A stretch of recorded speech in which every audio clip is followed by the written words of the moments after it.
All right, can you hear me? Let's start. And can you see the chat? If I say hi, Simon.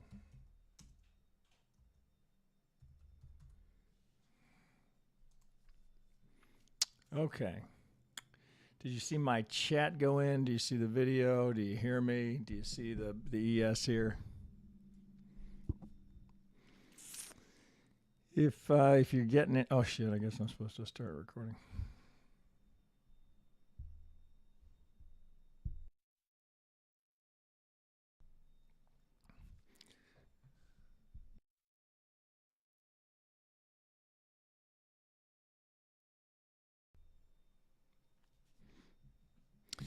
All right. Do you anything? Do you see live? I got no feedback from you. It says I'm streaming.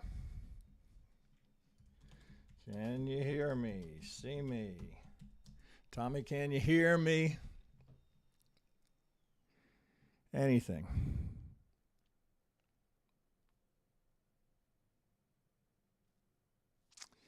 Do you? Oh shit.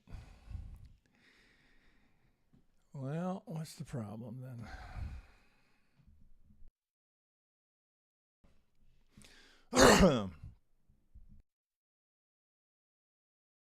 This mute thing ain't great. All right, got anything? I got no here.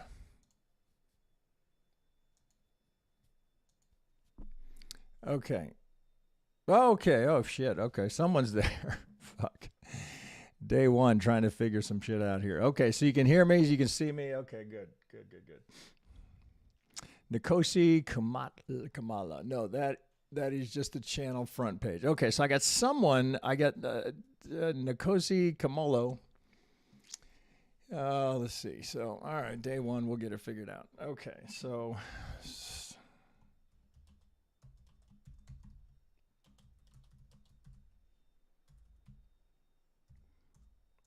Oh, Jesus fucking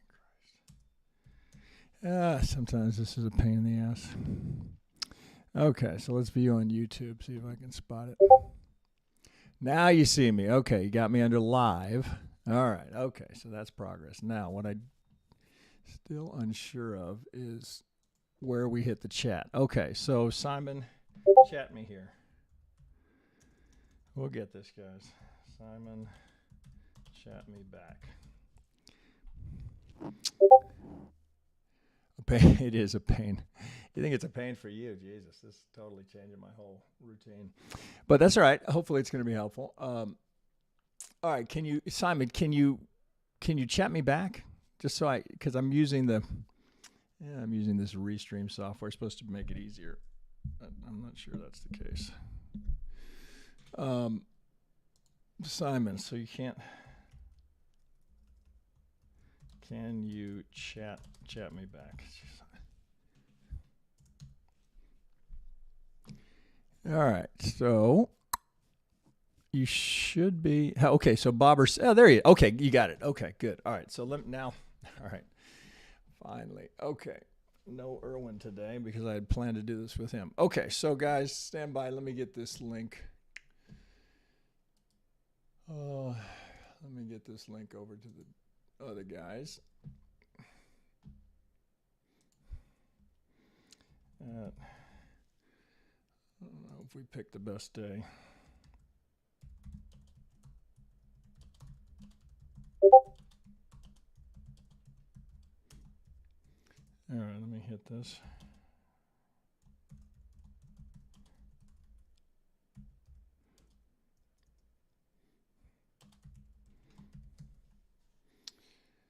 Okay, so wait a second, I got.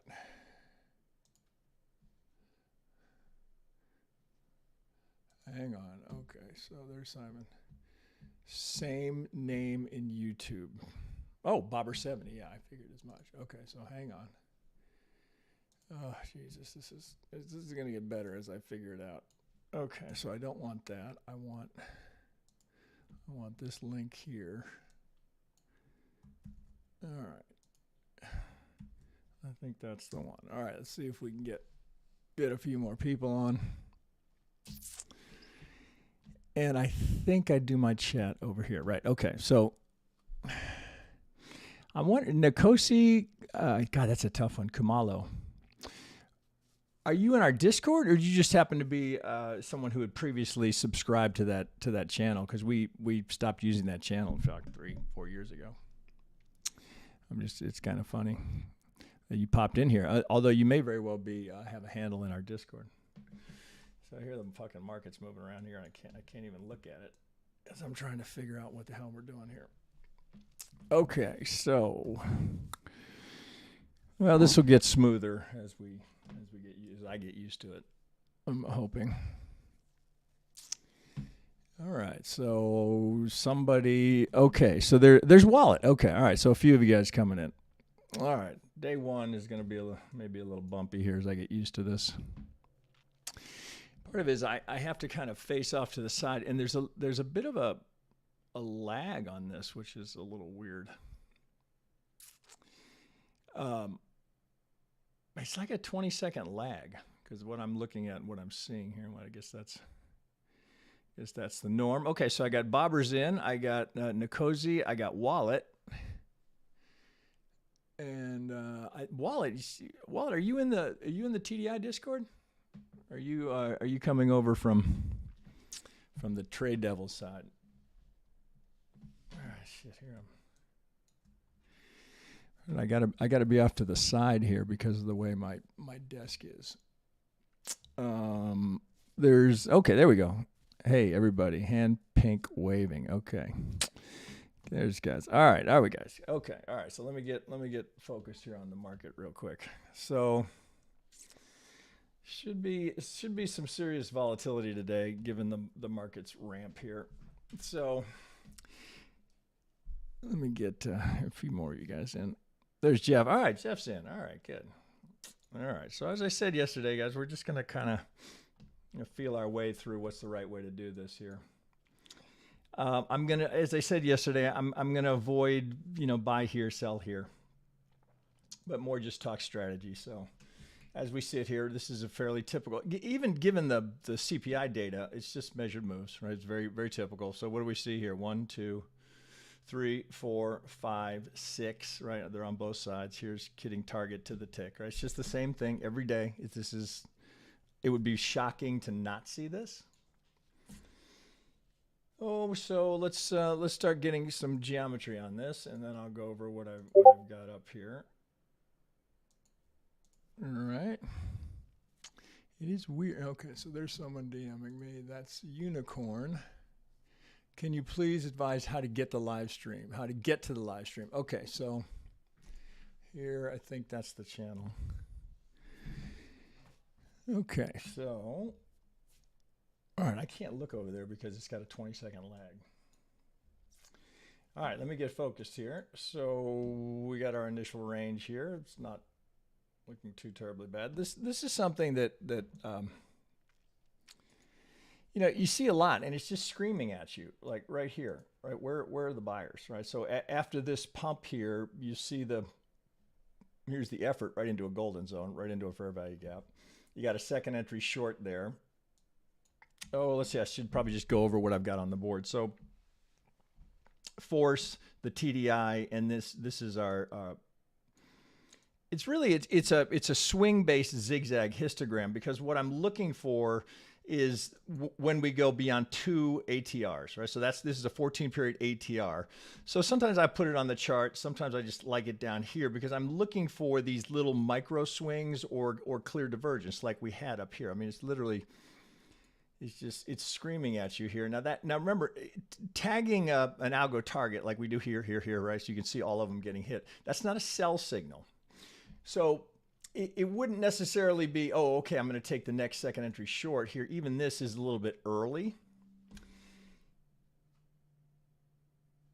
And it generally, on a day like this where you've had news and you've got this volatility in the market, I kind of like to let the first half an hour, kind of let the backwash and the whitewater here chop around here. The market wants to go higher, right? So the market always, right? You've guys heard me say this before, always naturally wants to go higher, always. There's never a time it doesn't want to go higher.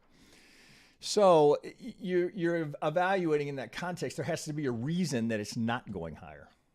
We don't have a reason today. So the bias will be higher. And we got a couple of channels here that are playing out pretty nicely here. So I'd probably do it that way here. And typically in my own trading, particularly on a day like this, I will, and I switch back and forth between the two, between micros and full size.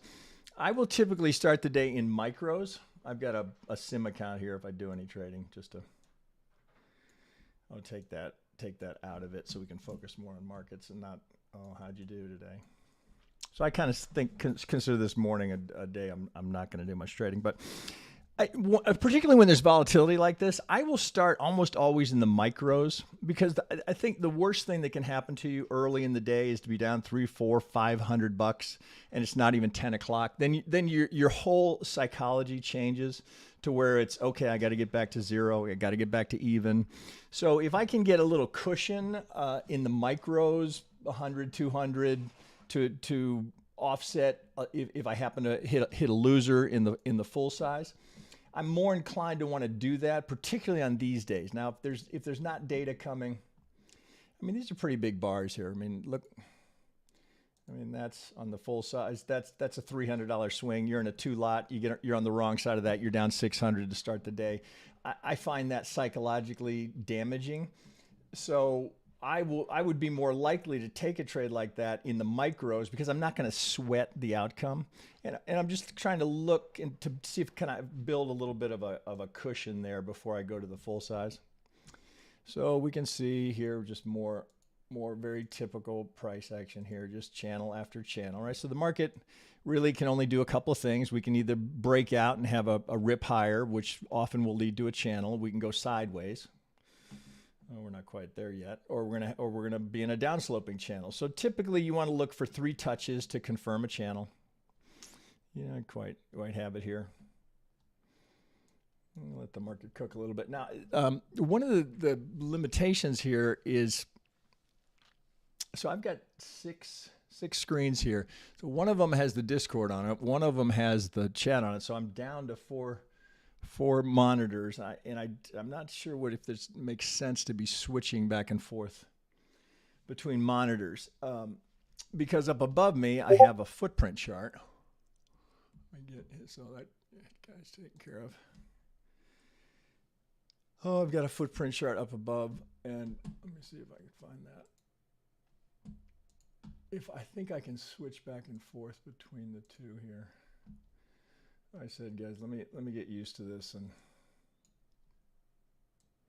it'll get smoother as I get used to it. All right, let me see if I can go to OBS here, and if I can switch it so you guys can see. If I go here, what do you see there? That's gonna be, no, you're gonna get nothing. Shit. All right, I may have to work on that when we're not on here. All right, so I guess I can't. I guess I could bring it down. Let's see if I do it this way.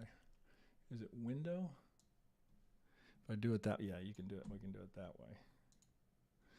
So typically, I don't use the footprint to analyze. I'm looking at it to confirm. So something like this, I would, if I were interested down here, and it's not all about how I trade, but typically if I were interested down here, I'd be looking for the footprint to give me that little confirm. Now I use a 10 range here. I know TDI Dev likes a 15. A lot of you guys are like a 15. I prefer the 10 just because I can see these little pushes a little further. Plus I know if I'm using a 12 or a 13 tick stop, it's essentially a bar's range. So I like that. Here you see the little reaction at the. There's something I mention a lot in the Discord. You don't ever, and I mean ever, want to assume it's going to blow through one of these. You're almost always going to get a reaction there. So if you're long here, so something like this, if you're long going into that, you got to be prepared to expect that reaction. Now, does it kill the trade? Well, if you got a 13 tick stop, yeah, you might have, right? Back down to the McGinley, and now we're back for another reaction here. So we can see the algos there. Doesn't mean we can't get through it, but you always want to assume a reaction there, just like down here. Right? It's going to react there, unless there's something big fueling the push, right? So if there's news related here, or there's and we just get a big swarm of buyers, you don't want to ever assume that that's going to break, right? Or worse is to buy right into it, right? That's why auto fibs, there's no chart I have that I don't have auto fibs, just to avoid that. So you can see here, they can't get through it. Now they may, let's see what I got over here. They may, so I'm going to pull this one back up. I don't think it's going to be, here, let me, if I pull it off to the side. So now we're over here. You can see what we're running into. Now this is this has been, I think, one of the best additions to our lineup here is the volume profile, where we see the imbalance here. So you have the combination of the golden zone here and the imbalance of the low volume node here, as well as a fair value gap. So you've got a lot of things working against you here. And now we know the market likes to move, and I probably haven't done a training on this in a while, but the market likes to do this, right? It likes to move in swings of 2. So it's all, I always think of it, some people call it second entries. I always think of it as a 3, right? The market likes to move in 3s at various degrees. It's really prominent when you're using Renko bars, which is I think when I was doing a lot of training on that. But you just see it over and over again. And my kind of conclusion is that the way the measured move was discovered was you were getting reactions here that weren't going to the full 100%. And that's how Halsey, I think, identified that there was something else at play here, because when it was coming up short of the traditional measured move, which is, you know, A to B equals C to D, if you're coming up short, something was going on here. Right now here we're going to get it. Now there's 100 to the tick. So there's a, you want to put a channel around that as well, right? Here. Getting a start on that channel. All right, so you got a second entry long here right at. Now you guys I use these a lot for entries. What we're doing there. Now I don't use the order panel in here. I'm just marking for where those second entries are and if they are at a technically advantageous location. So if we look here, okay, so buyers are in control here. I've got a larger swing here. So of the 2 swings, now note we went 100 to the tick. So there's your traditional measured move, right? So we got the algo target. Now if we get a third here, now you're confirming the channel. So I've got forced TDI, this, what else do I have on the chart? This is a 21 McGinley, and then that's a 21 EMA that has the squeeze wrapped around it. That's something I had Irwin make for me because I found there were times where I would miss the squeeze, and I don't ever want to miss a squeeze if I know we're in a squeeze. And then I think we're going to release this with a few modifications to it. What you'll find, and this is very consistent, and I've shared this with a few of you guys, is that the McGinley will lead you out of the squeeze very, very often with a high degree of probability here. That if we're in the squeeze and the McGinley is above the 21 EMA, which is the line with the yellow dots on it with the squeeze on it, it will almost, right? There's nothing 100% in the market. Almost always leads you in the right direction coming out of the squeeze, right? So here we don't have a squeeze. We get a little break here. This the kind of stuff you want to avoid. And now here's another squeeze, but the McGinley is still above the EMA, so advantage bulls. Well, you know, the day in general is advantage bulls. So now we're at 10:06. Let's see what we're looking at over here. I keep kind of mix these up for you guys to kind of show you my layout. Let's see. So you guys have a lag on me. I keep a 2000 and a 2-minute. I keep a 2-minute as well, right? So I will switch back and forth, as you guys know that I do. I will often. I keep different templates around. So sometimes I'll just be focused on one particular indicator. Maybe it hasn't had a lot of love and attention. So I will bring it back. This is the TDI volume, I think, is an underappreciated indicator. All right, so we've got 1, 2, and 3 standard deviations based on, you can define the period here. So again, here's the squeeze. So we're still in a squeeze, and now we've got the McGinley over the EMA. Almost always will lead you out of that. Second entry long here. So we've got a target up there. So let's see. Are you guys on this? Yeah, you are. All right. So got a good target up here and a bunch of resistance up there. Fair value gaps and looks like an order block. Pretty good vol, and the market is interpreting it, right? So the market, again, it has to have a reason to go down. So the market will almost always, if it can, spin it positively. So here we go, right? So now what's the spin? Oh, well, they're not going to do 50. Maybe they'll do 25, or they're slowing down, right? It's always, how can we turn it bullish? Come back to the 2000. This is a nice feature I like that TDI Dev built into the PATS indicator. So you see here I have the IB, the market structure, the volume profile, and the PATS. It's just these little consolidations, and if I see those in conjunction with a lot of squeezes, as we did around here, it generally is telling me, you know, I'm kind of going to wait a little bit on that. So as we sit in this consolidation, this is kind of a proxy for volume. So when you're working on a tick chart, which I do often, we've got to use something like the force for an interpretation of volume, or cum delta, right, which can also be useful.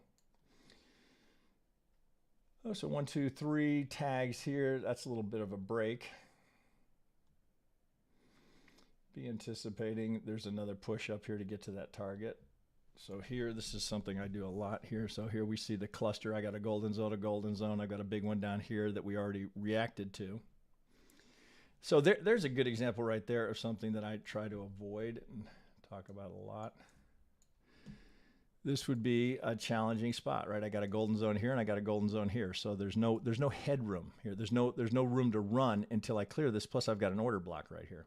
So if I pull this off, okay, where would be a reasonable spot? Well, here's the golden zone down here.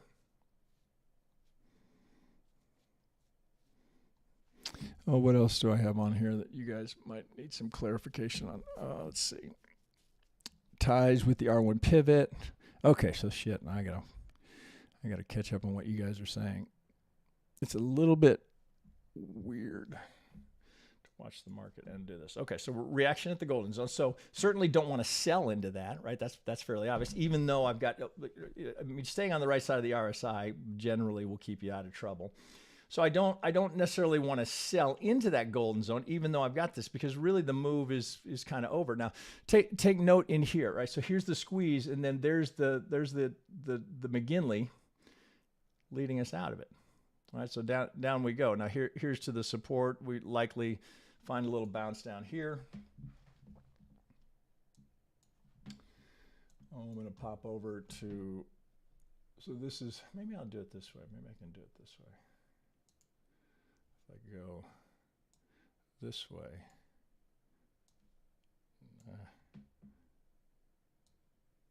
Let me do it. Oh, shit. Oh, little things, right? I'll get these figured out. Get that there. And get this over there. Maybe that'll be better. So we can just get 2 of these, right? So pretty good looking sell-off. So you got to ask yourself, okay, what is the market trying to do, right? Are we just probing highs and lows? So I would typically bring it up this way.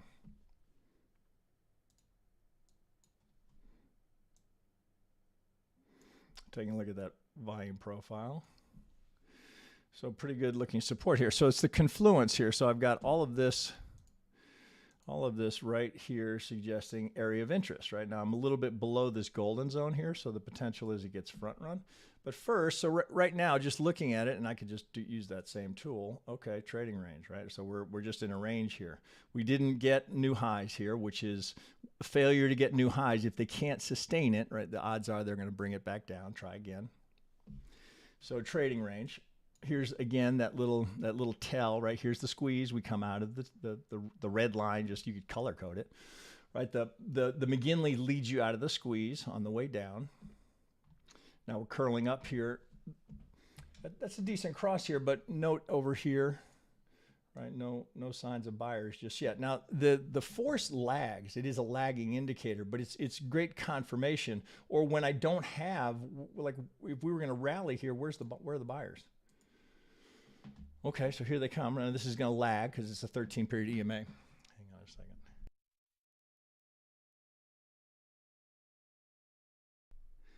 My allergies these are improved but not gone, so I'm going to have to mute every now and then. Okay, so I got a fresh low here. I've got a triple top up here. You're kind of right in the middle of this range. I would see no real edge here. I've got mixed signals here. I've got a little pop here. Nothing really to take as a trade. I was a little concerned that today might be kind of dull because of the big move this morning, but better than I thought. Right now it's just trading range. So we see the IB. Here's the opening range getting established. We got 15 minutes to the IB. Sometimes that's the first trade I take, is the IB, is the first test of the IB. But this note here, right, if this holds as the IB, which would kind of be surprising. If that holds as the IB, I guess this has to go over here. So we want to look for high ticks here. So right now the high tick of the day is at the open. Well, it's 1200, right? So that's a little bit of a caveat since that's at the open. I'm assuming you guys can see that.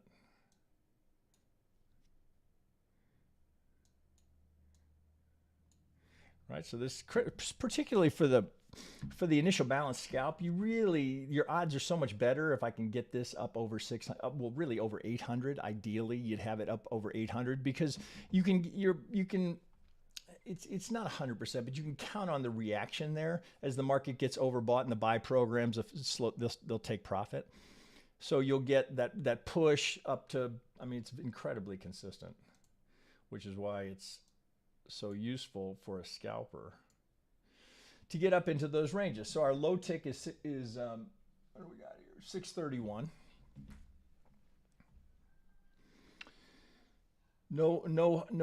If we can get high ticks here, which suggests that the market is going to test and push that. Now, the best case scenario on the IB trade, what are we doing over here, guys? The best case scenario here is that the IB is set when we first come into it. It's not as good, and this is from watching it for years. When you're creating it at 1030, that's not ideal. What you want is to come up from below and watch the tick go with it, get overdone, and then usually we'll have a decent scalp setup there.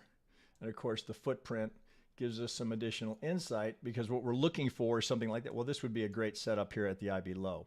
You're looking for those trap traders, right? Because once it starts to go against them, right, it doesn't take much, right? They've got to cover, and that's enough to often get your scalps out. So let's see here. I do have the IB up here, don't I? Thought I did. Let's make sure. Maybe I don't. I was rearranging this yesterday. Let's get the IB on there. Shit, I'm surprised I don't have it.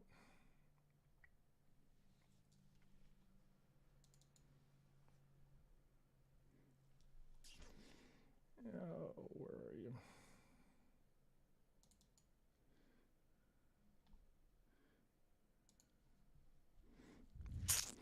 All right, hard for me to focus on the market and read the chat, but I'll get better at it. All right, so how are we doing? 1016. 800 seems to be the range here on the buy programs. Hold on.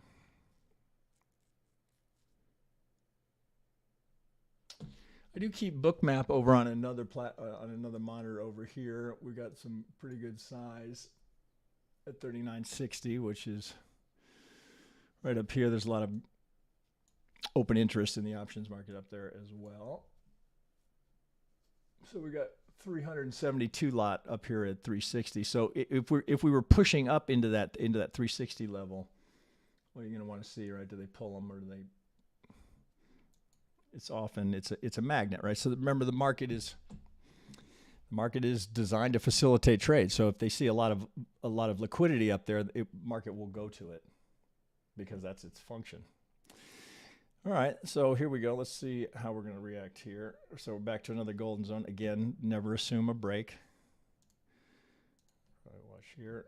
This actually sets up fairly well. Well, now you can kind of forecast it. You can look at this and say, okay, 1, 2, 3. That's kind of I'm damn near call it a fourth try. It's kind of setting up to where, bulls can look at that, right? Because we're not the only ones who know this. The bulls can look at that and say, oh, if I'm going to break through that, I'm going to have to do it. I'm going to need some real muscle, as in size and volume, to get through that. This I would wait. One of the things to watch for in the RSI, because I know a lot of you guys use the TDI. Get this over here. Can you see down here?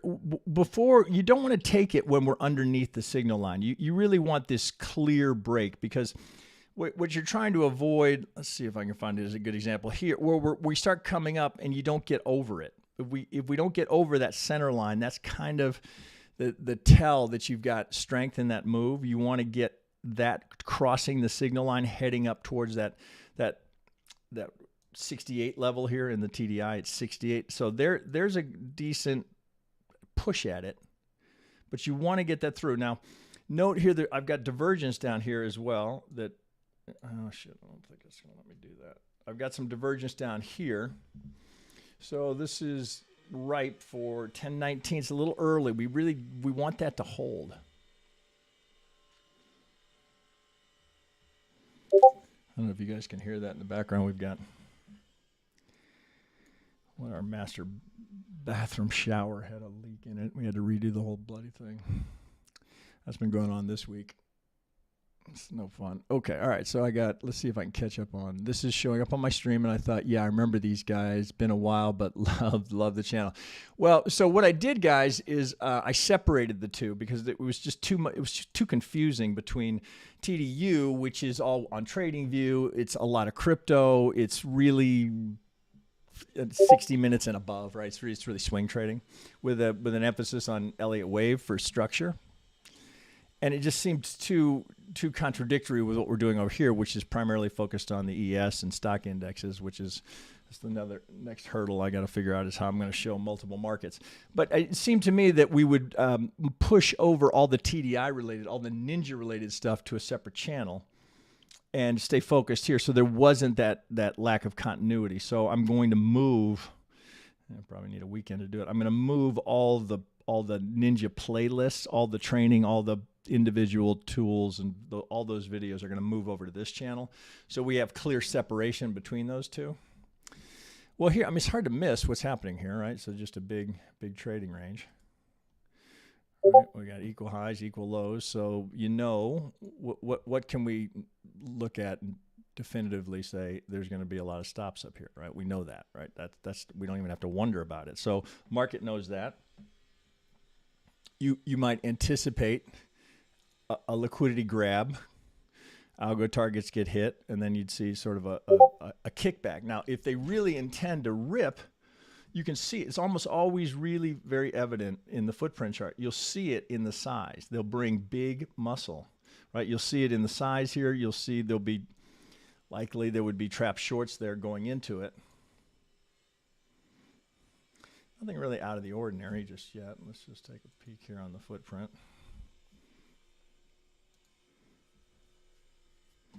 Okay, so here they come. 1021. Ideally, we don't want this getting pushed, but it looks like they're going to do it. I can't even get to my 15-minute. Hang on, I got DMs coming in here. Yep, here now. That's TDI Dev telling me he's here. I don't get those. Okay, so that's just something related to the other side because we're in the middle of relaunching that website, so I got a lot of admin-related shit going on over there. Okay, so let me get back to focus. Okay, so 1022. All right, let's see what this. So here's a pretty good-looking bar. You see the pretty good size in there. And all right, we got a surge, a delta surge here as we push into it. Front run, maybe. Well, let's see how we handle this on this side here. So there's tagging the algo target. There's, again, it's not a sell signal. Let's come back to this side here. My guess is they're going to want to get up to this. Well, there's, okay, remember, right? You want to kind of train your eye to look for this, right? It's always market loves to move like that, right? In threes. So if you go through at the end of the day, you'll see it. If you start to look for it, you just see it all over the place, right? And then it does it again, right? Here. Right now here, you probably have to micro channel it. Here it is again, right? Just three after three after three, right? So what the market does, it's how it likes to move. Here's another one, right? Just right. And this, it fits in so nicely with the measured move, right? So there's a classic measured move. So we're looking at the way the market likes to move in conjunction with these precise measurements, right? I mean, there's zero possibility that that's not an algorithm, right? It's just as you've heard me say this many times, we're not that precise, right? Only a computer can do that, right? Same kind of thing happening here. So for us looking here, okay, well they're grabbing some liquidity up here. There's no signs of any weakness yet. Okay, all right, they're through here. There's a little bit, right? Now these can fake you out, right? Because that can change quickly. So you can't just go, oh fuck, red stripe, time to sell it. Now that's getting a little stronger there, but it's not the right time, right? It's 1024. We did not get a new high tick, so you would assume there's more to go there. Ideally, you'd break this and you'd get a new high relative to this range. Can you guys see that? I'm hoping you can. We'd get a new high here. We'd get up over 800. Now here they're going to reload for it. 24. So this event, if nothing else, maybe through the live streams here, I get you guys a little bit more comfortable taking these. And one thing that I would encourage you to do, if you're still like, shit, I wasn't sure, I don't know, but it's a big impact, right? If I got a scalp, right, I want to take 2 or a 3 lot. There's no doubt if you're taking a 3 lot, even a 13 tick stop, it can have a pretty negative impact on your day. So I understand the reluctance to take it when the market's going up into it because you've got to go counter trend. You're kind of counting on the algo to fire. Take it in micros, right? And don't focus on, well, what did I get in dollars and cents? Focus on what you get in points or ticks. So you can build the confidence to take it in the micros and just watch. Now I know, right, the commission cost, right, or do it in sim, right? Do it in sim. That's the other thing that I'm always surprised that more people aren't. Well, let me test that for 2 weeks. I'm going to take it every day in sim and see what my results are. It's odd. It was same problem when we were all just TDU. I could not get people to take that trade. It was just bizarre, right? And it didn't matter how many times I would post the results, that wouldn't take it. All right, so another double here, that's not what you want, right? So you want this this likely is going to recycle. So we've got another 5 minutes. You would ideally come all the way back down and then go back all the way up. But you can see here when we're holding 0, right? This is just up tick, down tick, right? This is just the nicey tick is, okay, who's in charge? Well, what is this really a representation of? The buy programs, right? Algos, what are they buying? Right, and are they selling? And right now, they're not letting it get down. You're not getting full loops, right? So buy programs are in full control. That's often you'll hear me say full throttle. When they don't get it back below 0, they're just buying, right? It's just buy. Okay, 1026. This is not ideal today, right? Triple top up here, but it's too soon. It's a little bit early, so that tells me they're gonna kick it again, which is gonna push it higher, likely. Now remember, we've got 2 big fair value gaps here and an order block up, or what's called a supply zone. So even if we push up, well, there's a limit, right? So and this just comes from trading it a lot, right? If we get too far beyond, right, that you can get a scalp out of that, but likely what you're looking at is right? Remember the 3, right? That's what the market likes to do. It'll come back here, test the support. If that holds, you're likely going to go get a new high. This is a little bit earlier than we'd like. Well, we'll see. Let's see. Now, once we get to 1030, I will switch over to the footprint chart, and then I'm watching these 2, right? What's happening with these 2? There's no golden zone up there, although let me look at let's see if I push this up here. Maybe I can do this. I can get no, I can't. Shit. I was trying to get my 15-minute back. Let me see if I do this. Then I'm going to lose you guys. Okay, so that keeps me the chat going. Okay, that could work. Okay, so there's the 15-minute.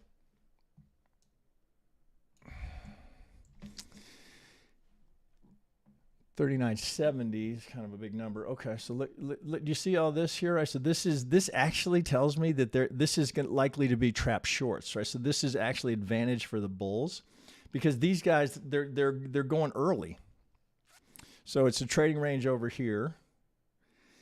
They will front run it, right? And I'm seeing that over just the last 6-7 months. So you're seeing more front runs on this.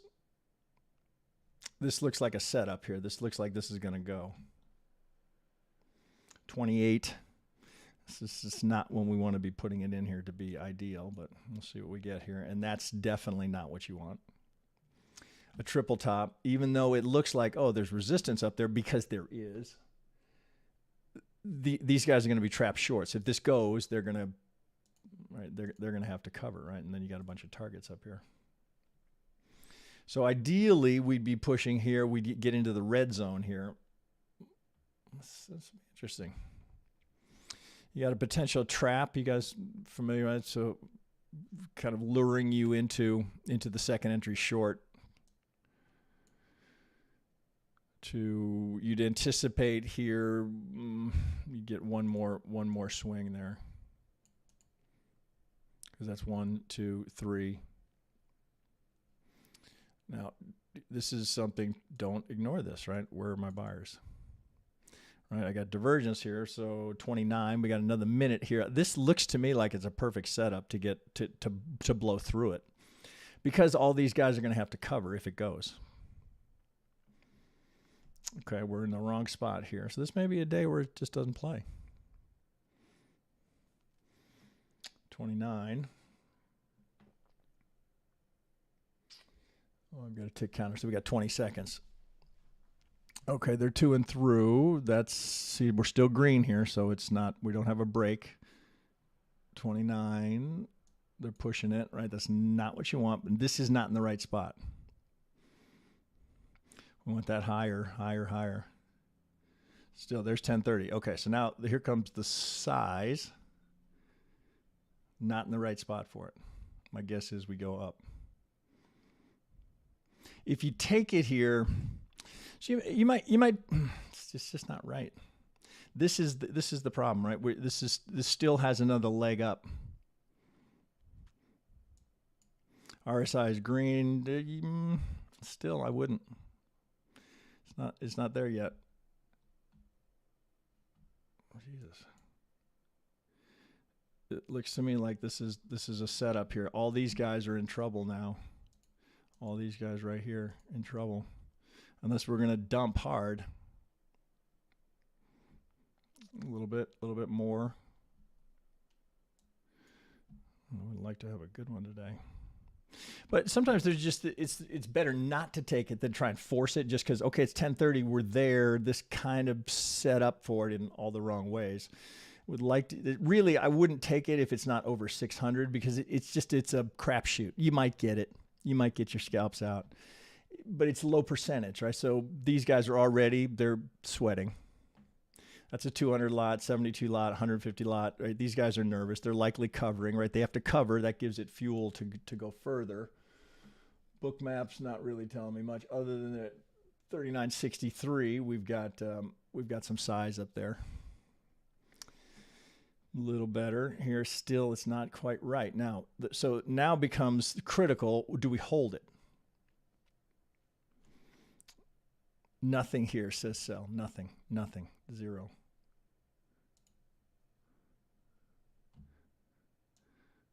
I will often just have them right like this because we got to be up here. Now, again, you might get it, but it's low percentage here.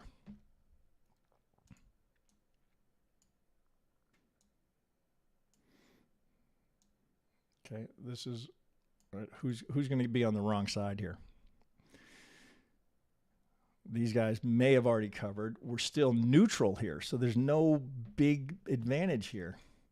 My guess is, if I had to guess, right, we do something like this. Now we're going to come back up, right, because we're just neutral. So it's not enough there to take that. So maybe, would you get 3-4 ticks there? You might have got your scalps out, but your runner likely is already. Oh, if your runner's over the pivot. Okay, so there's. Looking over at the book, there's a little bit of selling coming in. Often on days where you have data like CPI coming out today, this won't be as good. It's better on just a typical day. You see, so it's a little bit of now we're riding the rail. So the actual trade is kind of come and gone, right? It didn't really play. That's all you got. And yeah, I would have waited till we came back in. But it kind of advertised it to you along the way, right? You could see these guys were early. The tick is still suggests new highs, right? We want that to be in the red zone there. Even still here, okay, we're getting a little bit of a double top here. Here comes some sellers coming in, but they're going to have to break. Well, one, they got to break the IB high, right? So we know there's a little bit of meat coming in.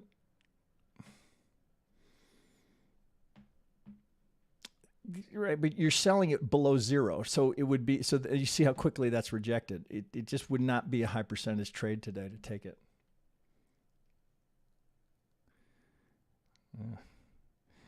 That's so typical, right? You do a live stream, you get it 9 out of 10 days, and there we go, right? So there was the effort to say, okay, can we break here? This is clear rejection, right? And then you just see all the POCs roll across, so you get equal POCs, so that becomes the support now. So if we come back down here and rally off of that, that would be potentially a buying zone. So we never got to zero, so sell programs did not kick in there. So this was a good day to avoid that trade. So perhaps that's more valuable to see it a day where you don't want it than a day where it just slam dunks and it takes it down to VWAP and you got an easy one. Because you've got to evaluate it day to day. How do we look, right? So all of this setup, hopefully that's helpful, and that's, I guess, the point of these live streams is to look for, okay, you talk about this fucking trade day after day after day. Okay, so what does it look like when it's not one you're going to take? And, well, there's a pretty good example of it. All right, let's see here. So hopefully none of you took that.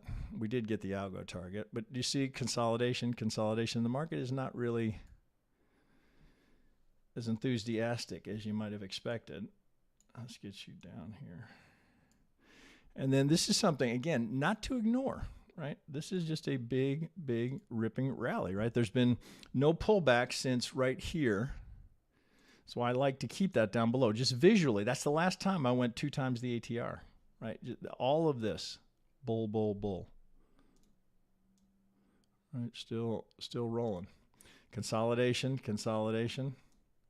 Now in a squeeze. All right, so now note here again, in each one of these squeezes, look where the McGinley is, right, leading you out of it. This is again, not to be ignored. It's pretty good divergence. But this is screaming at you. Bulls are fully in charge. Oh shit, what else do I have up here? Up above me, I have one where I watch the Cume Delta, right, which just give me an idea of bias.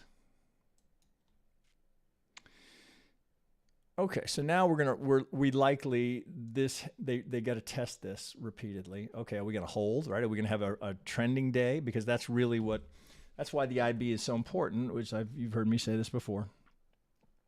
It brings in the higher time frame traders, right? Now, if we hold outside, because if we this is a fairly narrow IB. If you hold inside that, they're not interested. We get outside of it, all of a sudden, maybe something else is going on. Let's see here. Got other stuff here. It's kind of a bummer. I can only show you one chart at a time. Let's go back to the footprint. I wonder if there's a better way how I could show you. I'm tempted to say, I'll just have the NQ up, the Dow up, the crude up. But I find if I have 4 or 5 charts, the potential for Ninja to crash starts going up. So I tend to go one market at a time. And since this is the one I think most of us are trading, figured I'd focus on the ES here. So here's the test right now. Off we go. So pretty good. The storyline played pretty much as you were anticipating. So now we're too far. So now it becomes the support. If we come back to this, well, here, right, we can see these guys. Do you see the size in here? This is the advantage of a footprint. It's not so much the individual levels. It's I can see the bulls were pushing here. This is size, this is volume. You can see it in the delta bars. Up we go here. Okay, so what's likely here? Well, this is gonna need to get tested. You know what? I think if this is something, you want this to be disabled or that thing's a pain in the ass. We're likely to come down here, bounce, right? That's the test. So we got all these guys to check, right? That's the test. Like, okay, are you serious or not? And then do we get a kick to a new high? And then this starts to factor in. Okay, where are we here? We're just neutral, right? So if we come back down, so you kind of want to avoid selling below zero and buying above zero. And I'm simplifying it to some degree. Let's make that a little bigger. So if you came down here and you put in a low tick here and we held the IB, then that's potentially an area to be looking to be a buyer on an up bar here. So typically in an area like this, I'm going to want to get stopped into the market. So I would, if I were thinking about being a buyer, I might be a buyer right there. So let's see if I can get stopped in, and I might trail that down here. All right, so here's where that support was. Okay, so now that give them a good ass clenching. Oh, are we in trouble here? Are we in trouble? Still in a squeeze. Right, sellers came in. Right? We can see, right? That's the nice thing about a footprint is I can see. Oh, okay, what's going on here? Oh, I can see what's happening here. Okay, here's the test. Right, we're holding the EMA to the tick. Off we go. Right now, these guys here are hanging loose. Right, they need follow through, or they're going to be nervous. What do I got over here on the 2 minute? Let's bring this in just for variety. I think I can do this. Can you guys see that? So I like to keep a 10 range, a 2000. 1 minute is a little squirrely for me. I find it moves too fast. I prefer the 2 just to slow it down a little bit. It's more like some people don't like a 2000. That can be too fast. They go to a 4500. Those are good numbers where it'll slow down. If you're trying to swing trade it rather than scalp it. I tend to be a scalper by nature. Like my instinct is I like to be in and out quickly, but you have to fight the urge, right? So the danger of that, if your mindset is scalper, is you have to be right, 60-70% of the time, right? So you have almost no margin for error on being wrong. So if you're wrong twice, you're probably done for the day, especially if you're taking 2 or 3 lots, right? You're either you're done, you switch to sim, you switch accounts, right? So a lot of people, I know you guys keep multiple accounts, but if you're in a 3 lot and you're just scalping, you better be right 65-70% of the time, or the impact is too high when you're wrong. So I find myself, right, the things that I struggle with is getting out too early, which is why I ultimately will spread between a scalp target and then a runner target. So I want the scalp to lock in some profit and reduce the impact if I can. So it's important to be, have a systematic approach that is reliable for your scalps. Now that doesn't mean you're not going to get banged on when you're putting on a 3 lot, but you want those 2 out. So you've banked a little bit. In worst case, you're going to cut your risk in half or have a scratch trade. It's when you take the full impact of a 3 lot. If you've got the most I'll ever risk is 16 ticks, because you 2 of those and you're done for the day, right? You got to stop, right? And then the tendency is to say, oh, fuck, I can make it back, right? That's where you get yourself into trouble. And then what was a $600 drawdown turns into a $1,600 drawdown, and then you're revenge trading. And the whole cycle tends to be really negative, which is, so a lot of you guys I think are doing, I've seen some conversation. I know a lot of you guys are doing some of the funding accounts, which is a good way to learn. It's a good way to approach. I'm not a huge fan of the trailing drawdown phenomenon, but that's getting better, right? They're starting to change some of that in some of these programs. I'm not sure if that's good or bad, but so if you have multiple accounts, I know some of you were having trouble yesterday with trade copying, and then I saw someone say maybe TDI needs to come up with a version of that, and then I saw Erwin say That's not a bad thought. I don't know if that's something he wants to tackle, but the alternative, if you're keeping, I don't know, if you got 2 or 3 Apex accounts, God, they fucking making them so cheap now. You can get a couple of them going. And so if you hit your max levels, I tell people 500-600, you should probably stop for the day. That's just a suggestion. But if you hit 500-600 on one account, switch to the other account. And if you just have one account, or if you're just trading your own live money, maybe switch to sim something, right? And just focus on the trading and try not to think about the dollars and cents of it. Okay, can I get back in sync with the market? Yesterday, I think I had only one losing trade out of probably 14, 15 trades. Some days you're just in sync with it. Like you feel it and you think, oh, that's going. I see it, and boom, everything hits. Then other days you just cannot get on the right side of the market. Everything you see is, the range is enough to where you're in and out. So 2, 3, 4 of those in a row, and now mentally you're playing catch up all day. So you second guess the trade. So you can't be hedging and nervous in there, because it's guaranteed you're going to trade poorly. So you've got to find a way to get yourself back into where all I'm focusing on is the trade. Is this the right location to be making a trade? So as we sit here at a 2-minute, as we're in this little range here with a neutral tick, is there a trade here? See, I would propose to you there's not. You have no headroom here. You got a fair value gap and an order block sitting right there, and then you got the IB below. So there's you don't have any room to move here unless we get something to kick. Now this is always something, again, don't ignore these, right? So these dotted lines here that are part of the auto fibs, that's a pivot that's going to be back, I don't know how many days, right?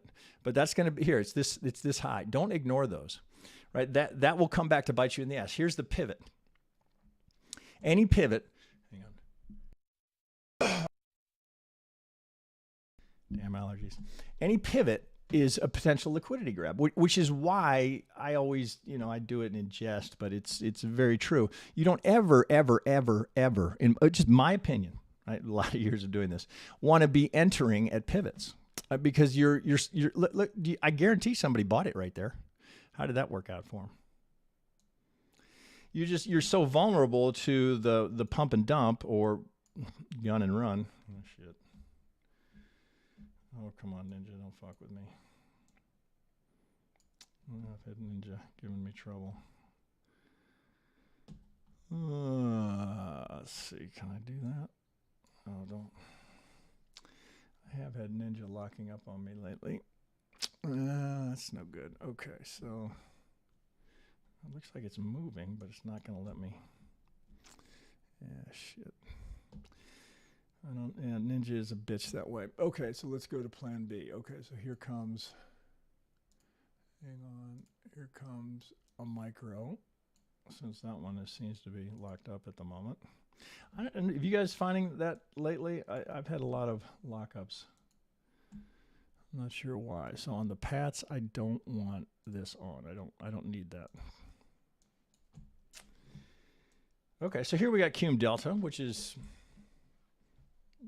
you can use it much like you would the TDI. You're just looking for momentum, right? So everybody knows what cum delta is, right? I assume, right? It's just market order buys minus market order sells, but it gives you a sense of who's in control. And I do use the Bollinger Bands a lot, right? So when we get well outside of it here, and what side of it are we on? Right? I actually wish it was bigger. Sometimes I'll do it like that. This doesn't need to be bigger, but this, I like to see. Okay, so sellers are selling, right? But we got an up bar. So what's going on here? Is this orders being pulled? Okay, so here comes a little push. Okay, so there you got a potential second entry long though. So here, did you guys see that? I'm not sure you guys know how this all works, right? So here's the first entry. Here's the retrace. You got a potential as a candidate. If you take out that high, you'd have a second entry long there. But I wouldn't buy that myself right now. It may go. But we're neutral over here. So I have, and plus look down here. All right there. I'm not getting the follow through that I would want to see, despite the fact that I've got a pretty good push down here with no two times the ATR pullbacks, right? So it's just a little bit of a grinder. Here we got stuck in a sideways channel. So if you took that, right, you're already, you're clenching a little bit. Maybe you get it. Likely that's, let's see how we're doing here. There's plenty of headroom there. What I would rather do, I think this me, right? The safer play would be retrace and go. That's what I'd be looking for. If I could get it. So this likely has already broken. This, okay, so there's a push. Okay, that's still buyable, right? As long as that's caution, right? The color coding is useful. I'd still buy it in there not at the day's high. I don't buy day highs. Yeah, come here. Sorry. Now, some people do just fine with breakouts, but for me, it's never been a winning strategy for me. Sometimes you get away with it. But what happens in my mind, if I buy that and then it's a pump and dump, I just feel like such an idiot. I go, why would you do that, right? That's against my trading plan. So even though it's tempting in the moment to think, oh fuck, it's gonna go, right? Look, there's nothing up above it. Well, hang on a second. Let me see if I can bring this over.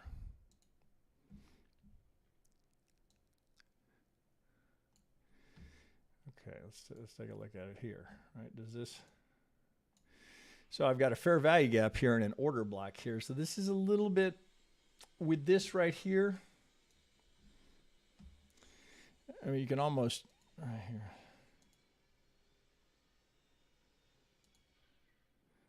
Pretty steep channel we're going through here. So if I were going to be selling this, I would absolutely want a very hot tick, just for the potential scalp and bumping into this 50 in this golden zone. But look where I am here. I've got one here.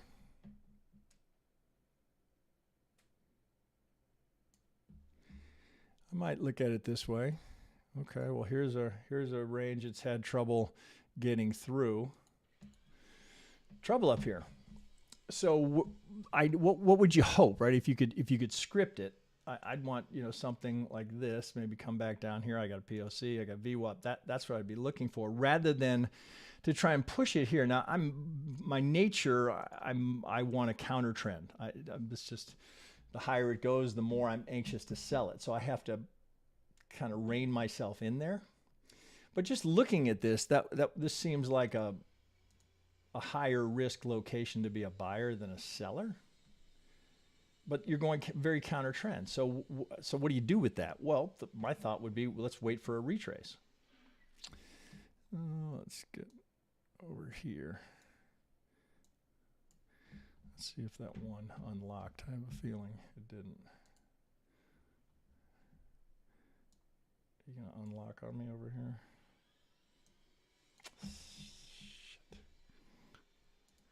Nope, it's going to stay locked. Well, it just happens.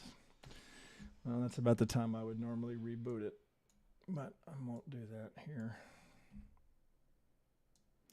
Nope, it's going to stay locked, son of a bitch. And what's even worse is it locks in place, so I can't get to the footprint underneath. Fuck. Ninja. All right, so we're back over. Here's the micros on the 2000. This says nothing but higher. Okay, so there's a one, right? The only thing I'm really looking for are the ones, right? Because I'm looking for those second entries. So here was the second entry long. So here's a candidate. Oh, I should note here I put that's the TDI fractals on there, just because rather than having higher high, higher low, higher high, higher low, this always tells me if I've got a higher high or a higher low on it. Oh, we're not too far from the IB, so. If we were to come back here, shit, I wish I could get those footprints. If we come back into this consolidation zone, that would be an area that would be of interest to me. We come back into this. Right, you remember we had those equal POCs in the footprint chart? Son of a bitch, let's see if I can get that. Yeah, that's not going to do it. I was thinking maybe I could move it. Fuck. It's not going to let me do it. Son of a bitch. That's frustrating. Ninja, much as we love it, fuck, it can be a real pain in the ass. Okay, so you just kind of slow grind here. Okay, I mean, do you want to buy that? Well, it's you might get away with it here, but I'm just waiting for the retrace. Okay, well, I got a little micro test here, so there's one. Do this for me, right? And then I'll be comfortable buying it. I don't know. I should ask if you guys are trading, how you're doing. I guess I can see you guys over here now. Anybody trading? Anybody off to a good day? Anybody catch any of this price action here? It's hard to teach, talk, and trade at the same time, which I guess I understand why a lot of people don't. Maybe easier if I just shut up and I just trade. Something to think about.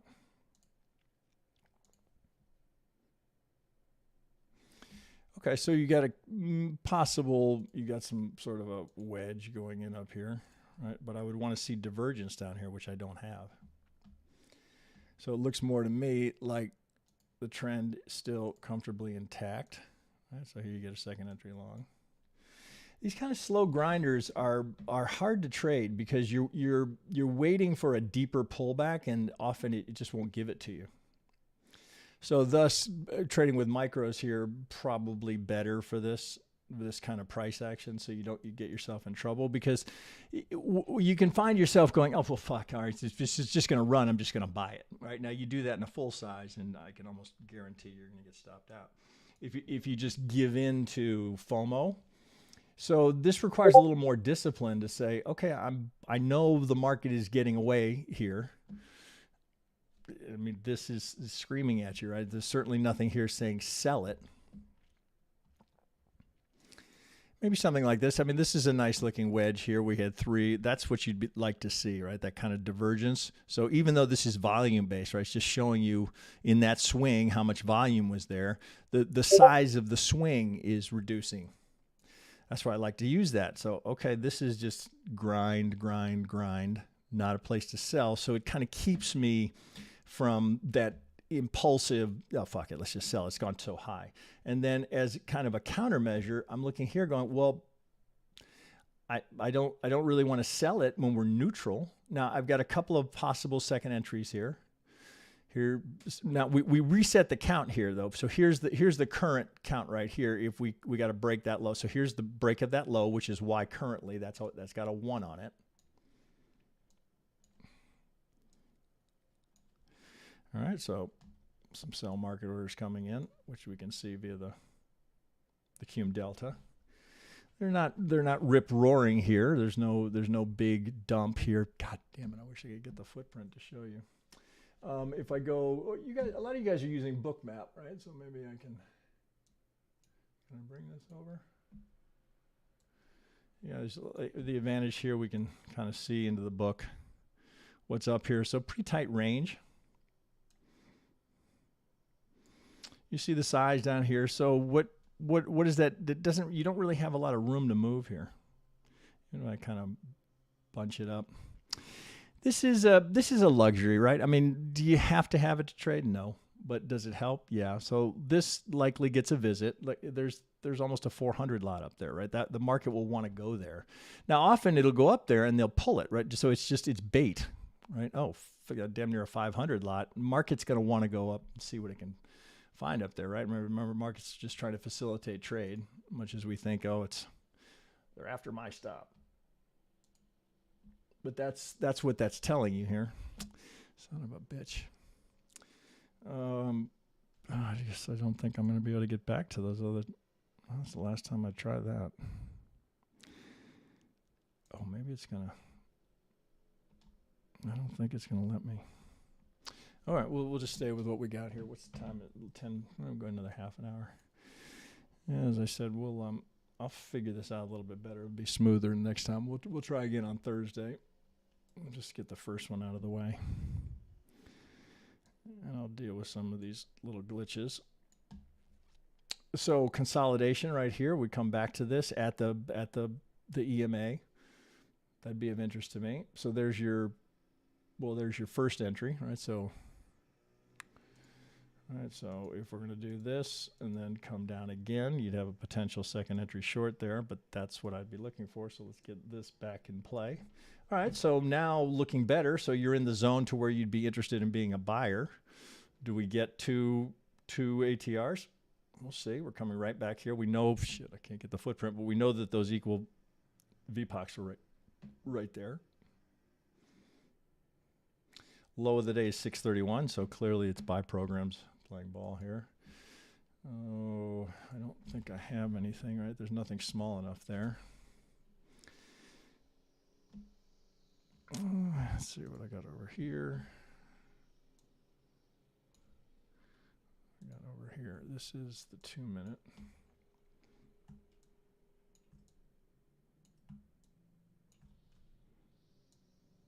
So when you look at that volume, this is day session only, 2 minute. So I keep multiples, right? So I have 24 hour, all the tick charts are 24 hour ETH. I keep one RTH and one ETH. Okay, so here we come back to pretty good imbalance zone here as we went through it pretty well.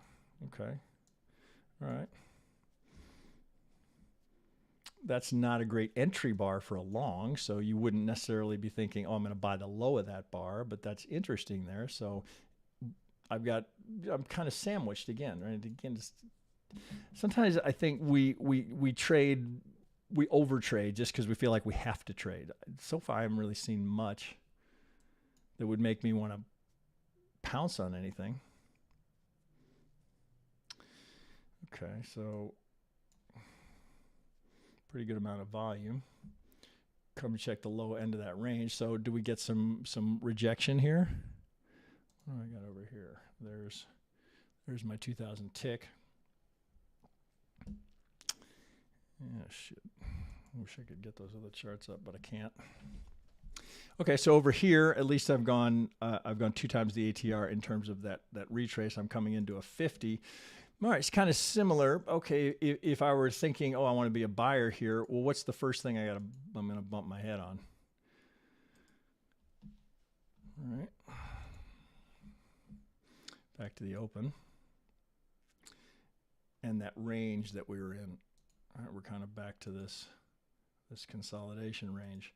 So if we were going to come back up to it, no signs of buyers yet. We got our first 2 ATR. You got a decent tick low, so you got a new tick low on the day. So you've got a candidate here, right? For those of you that are Pats traders, you got a candidate here for a second entry long. So here's your first because it's breaking that high. Now we go up. So what you'd hope for, right? So sometimes you want to visualize the trade I'm looking for is this, right? Now, can I get that? Right.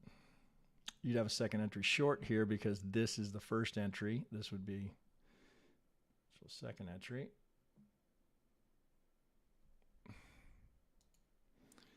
I'd pull the big one right here.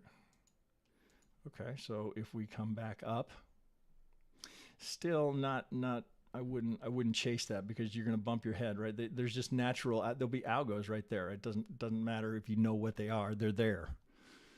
They're going to be at the IB high. And then you've got that 50 to deal with, right? So coming back up, you got to get through these guys. So yeah, so you got one that's hit here. Now, if you come up here, you got to be careful of that, right? That's what you're vulnerable to. So what you need is a bigger push and then come back down and get on the right side of it. So you're going with the measured move that's in sync with the broader trend.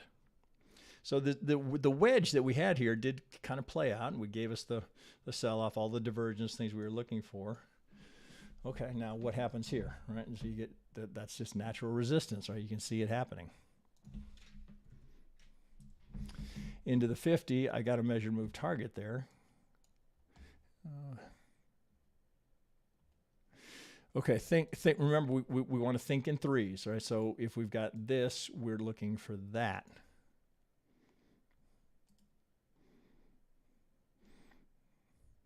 This is micros. That's why this is a little bit not as clear. Oh, let's see over here. Nothing in book map. Okay, so there was a failed second entry short right there because you see what you have here. Right? Somebody sold right into that 50.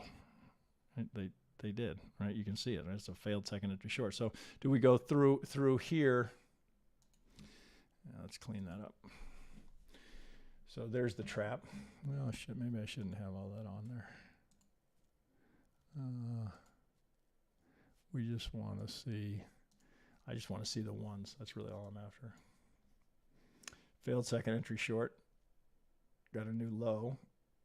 Okay, so just as we were talking about, what do you want to have here? You want this that comes back down. So now you're taking the 50 or the golden zone in sync with the larger degree trend. These guys are starting to bail. Shorts are covering. Now here we're coming into a potential crossover between the two EMAs.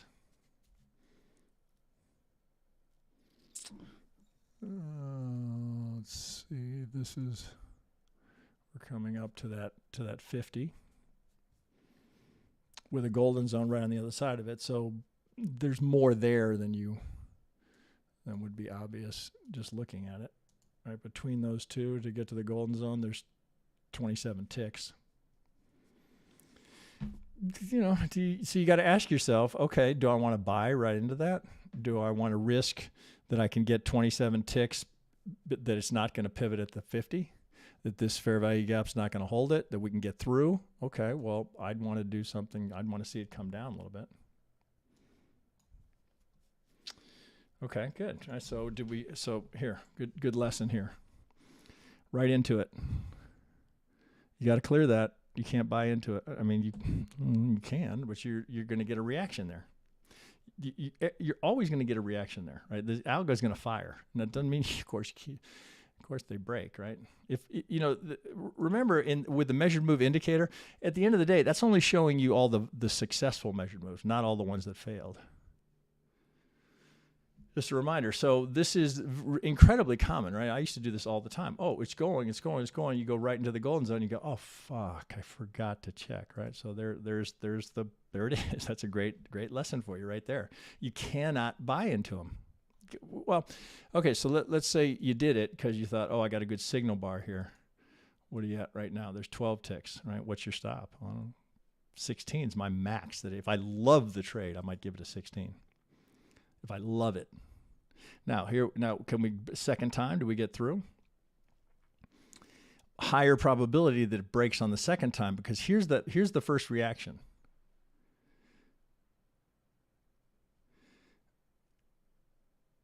Buyers aren't jumping in.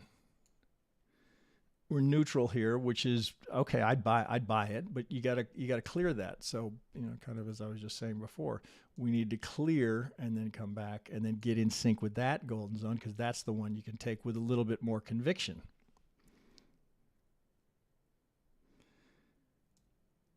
I can't. Okay, pull back. So I'm seeing Jeff is commenting like crazy. I appreciate that, Jeff. Jeff's turned out to be a great addition. Very good trader. I was trying to pull up your, I was trying to find an indicator, but we may have to create one to identify that Asian VPOC and put a mark on the chart. But I got sidetracked today. As I said, I got two guys retiling my shower. It's kind of weird. Have them here at 7:30 in the morning, so that's why I was a little bit bumpy on the way in. Okay, so what do we got here? Okay, still buyable, but again, right? Do you want to buy right into it? I wouldn't. It's got to clear it. Now, note if you clear it, right? You got no algo resistance here on a 2000. I got no resistance if they get through it, which is why this trade here is what you want to see. I want you to break it and then come back down and test it, and that one I can take, right? Because it's already broken. Now there'll be a smaller one there, but when you get to a point where they're so small. Any chance that this fucker has stopped locking? Nope, still locked. Son of a bitch.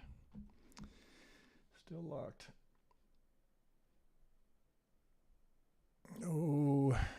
Oh, did it unlock? Did it unlock?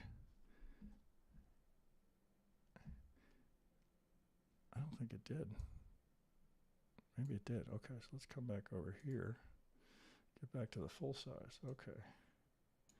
That's interesting. So over here we're to and through unless I'm delayed there.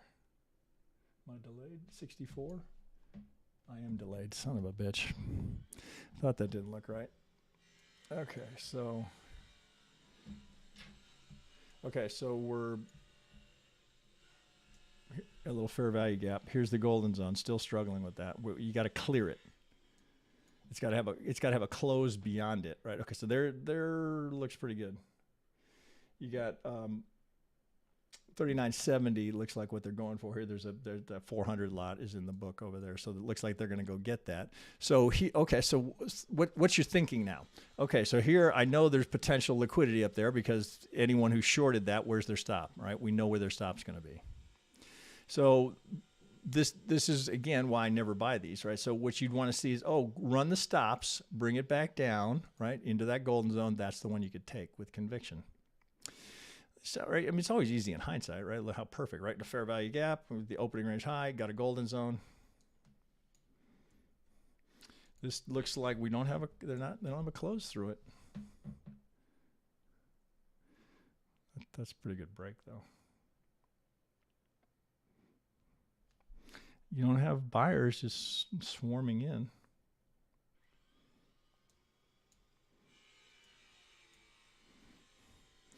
It's neutral enough. I'd buy it. That wouldn't keep me out of buying it. Wants to go. This will be the tell. What happens there?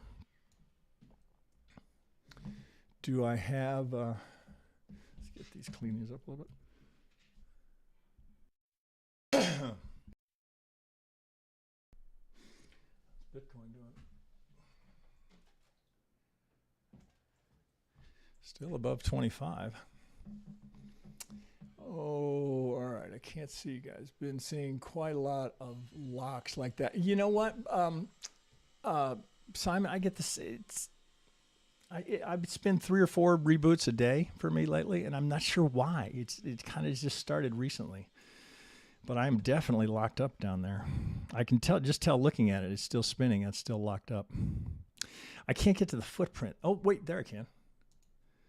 Yeah, but it's let's see. 64.25. Yeah, it's locked up, right? So that's not because I can look over at Bookmap, which never locks. So this is now lagging. 64.50, 65.70. Yeah, it's lagging. Son of a bitch. Maybe if I take it up there, it'll catch up. Okay, so we've cleared it, right? Okay, so now this is actually good news. So we've cleared, so there's no resistance over here. So now it's free to go here, but you might do it this way. Right, so there's the wick rejection up there. We got to get either, so there's 2 things you'd be looking for here. Up and come back and test that, right? Because you know there's going to be stops there. I'd be looking for that, or if we come up here and we just gun it and then come back down, then I can then look over here. I got a 50 and a golden zone over here. Kind of eyeballing this area here as, right? That's what we, I call it riding the rail because it's very algo thick here, so we know that they're in there. I mean, who knows what they're doing, but we know they're thick there.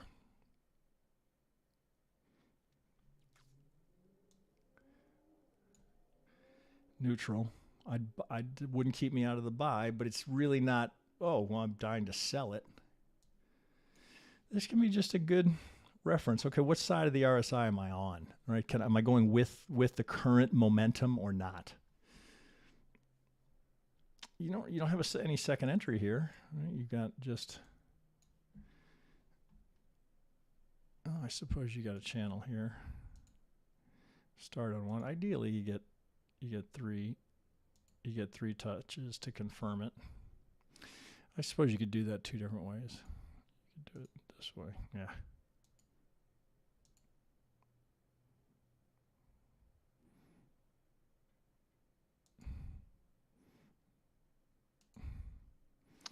Last push here to get, right? That's Al Brooks. Al Brooks trend line rule, right? If you break it once, your odds are very high. They'll be, because that's what retail does, right? So if you break it, the people short it, and then that's how they catch them.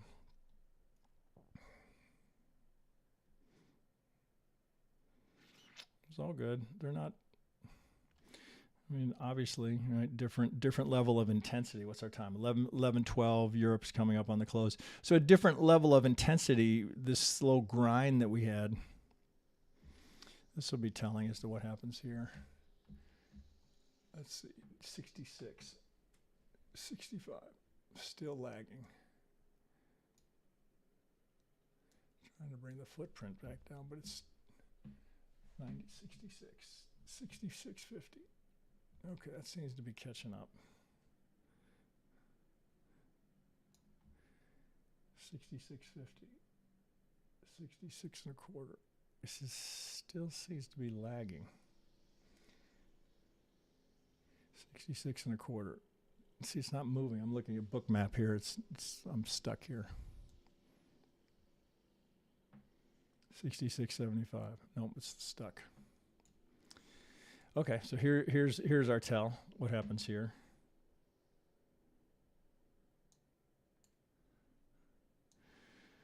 I don't know, guys, if this is helpful or not. Having me commentary through the course of it. I mean, I guess there's a few little things that I've learned along the way that I can pass along that I'm looking for every day. Maybe it's helpful. We'll see. All right, well, we got a clear target.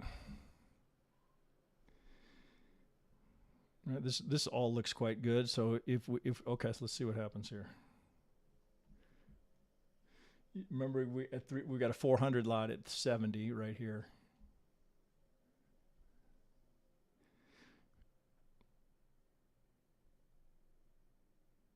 Oh, I suppose I'd draw it like this for a larger channel.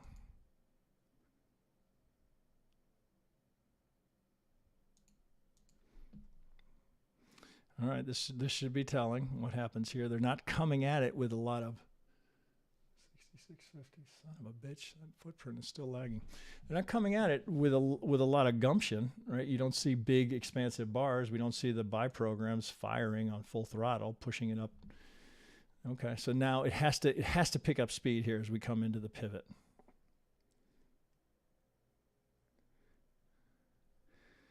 All right, so this is a decision point. Let's put that back on there. Okay.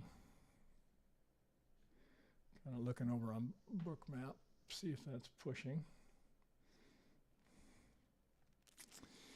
For those of you that use book map, you know that if you see that big dot, right, often that's bait, right? That you don't want to chase that.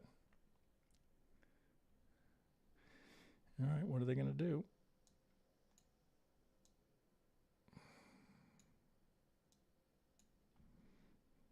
This potentially gives us a new tick high of the day, or at least of this range. That would be 800.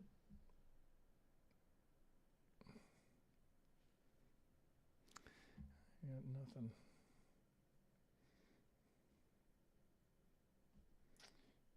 Let's see if I can bring this over. Would this be helpful? All right, so there's a 425 up here at 70. You can see them over here. Yeah, maybe that's not going to be helpful.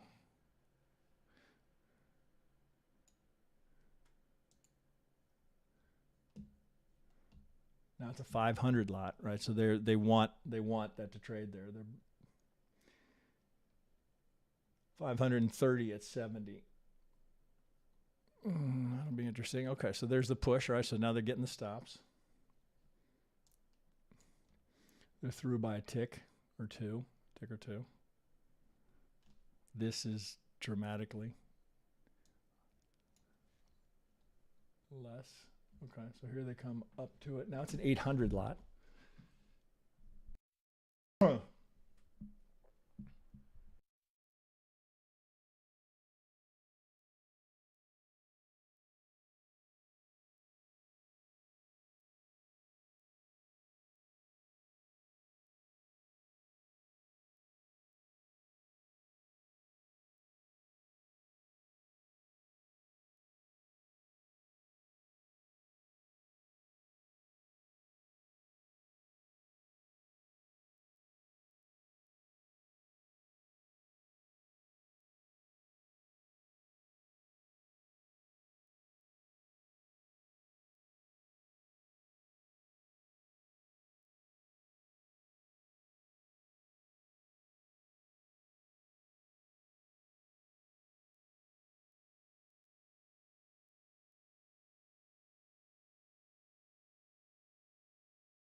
Oh, sorry guys, forgot. I have to.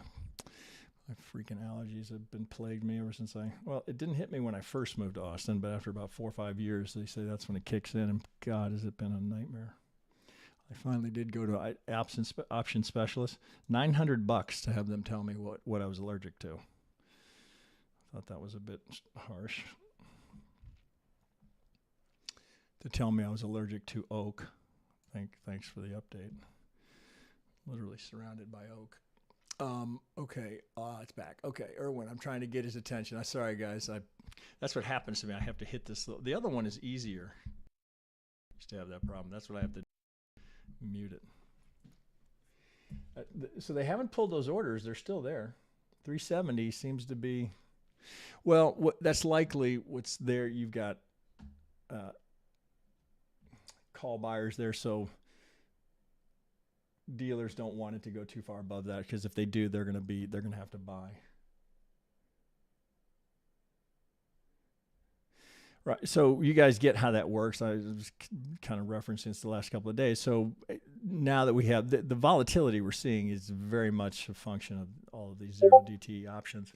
So anytime you're on the other side of an option, right? So if institutions, doesn't matter who it is, if they're buying calls, well, the market makers are on the other side of that, right? So what's causing this volatility, because I mean, you can have massive amount of size here of people buying calls. Dealers have to take the other side of it, so they have to hedge. So if we start breaking where they're short, which this 370 is a big one, they have to buy futures to hedge, right, to stay delta neutral, which is why these moves get exaggerated.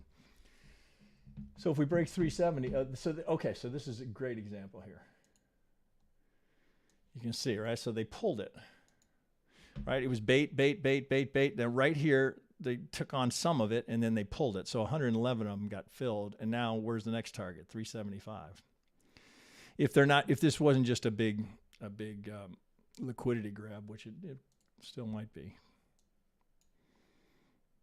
Okay, so a little consolidation. There's the up. We did not get new tick highs, so this suggests to me there's more upside here, which is why if it would come down a little bit. I still like it right here. I'd rather get there before noon. If we can get down into this, it's perfect, right? You got this consolidation here. You had all those equal POCs. You got a golden zone there. You get to have fat targets here. You have no resistance. I mean, the resistance is over here, right? That's what you got to deal with up here, but that's not until you get to, mid 370s. But this kind of slow grind makes it hard to trade. I'd much rather see nice, clean swings. I mean, look at the 15 minutes. Since the CPI, it's just up, right? It's hard to trade that. Very hard. Is my footprint still locked? 65. Fucking A. Still completely locked. My footprint's showing 39.65.50, and we're at 72. That's annoying. All right, let's see if we're going to get any sort of pullback. Okay, so do you see what just happened there? Where's it going to be? It's right here. Golden zone to the tick, target to the tick, right? Algo's doing their thing, right? It's just all day, every day. But hard to trade that one because you had to fight through this one, right? So there was this one on the way back, and it stalled, and then as we got through, but there's been no retrace, which is kind of what we're waiting for. But tick to tick, that's not the 618. That is splitting the golden zone, and that is to the tick. Again, no possibility. It's humans. No, zero. Okay, a little divergence here. We didn't get. So this is actually perfect here. So we did not get a new high in the tick, which suggests there's another high to come. We're recycling down, so we got below zero. You'd love to, that would be, got a nice little ledge here. I'd love to get that. And that's one, I know Jeff has talked about this as well, where you might start at the 50 and then add, so you'd average down, so you'd end up with a split fill. You add right at the edge of the, right? So we're pivot. This would be the third pivot to confirm the channel. We're looking for these targets up here. That's what you'd hope to see. So it's often you want to kind of visualize so that if it does it, you're you're ready to go. That's a pretty good rejection up there on divergence, right? So the buyers lost a little enthusiasm there, but you do still have, that's now a 300 lot. And don't forget, right, you got a big golden zone right up here. Don't lose track of that. You'll buy right into it. And a previous high with liquidity as well. S-Dog, Shannon. God, I got some new names in here. This is good to see. I'll get better here. It's hard for me to watch the market and watch what you guys are doing. I'm not sure that. Maybe the way to do it is to get Erwin on. I think I can do 2 people on this. I get Erwin in doing it as well. Although, of course, if he's doing it, someone's got to deal with all the customers. Man, I guess a lot of people waited for that sale because, wow, a lot of indicators are selling, which I take 0 credit for. That's all Erwin's work. He is the master. I mean, he and I started on this. We started making these indicators. What is that? Let's see. We started in 19, I think in 2019, maybe the tail end of 18, 19.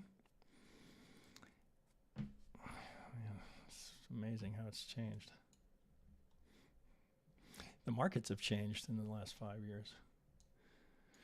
So, yeah, what's Bitcoin doing?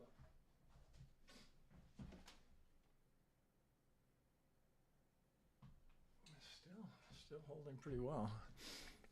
It is interesting to see how the market is just shaking off all these bank-related issues, like big fucking deal. Feels like that's been discarded by the market a little too quickly to me.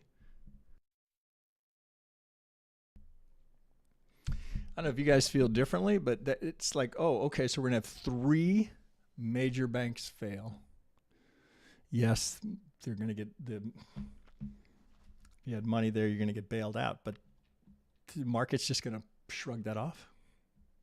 Interesting. I mean, since the news broke, right, we've been just straight up. CPI gives us another reason to keep going. That CPI, I don't know if you guys caught this. Where is it? Double banged on a 50. This is a nice example. Here's a good. We worked on this with some other people to get this just right. But boy, these imbalances are not to be ignored. Get this. All right, so come over here.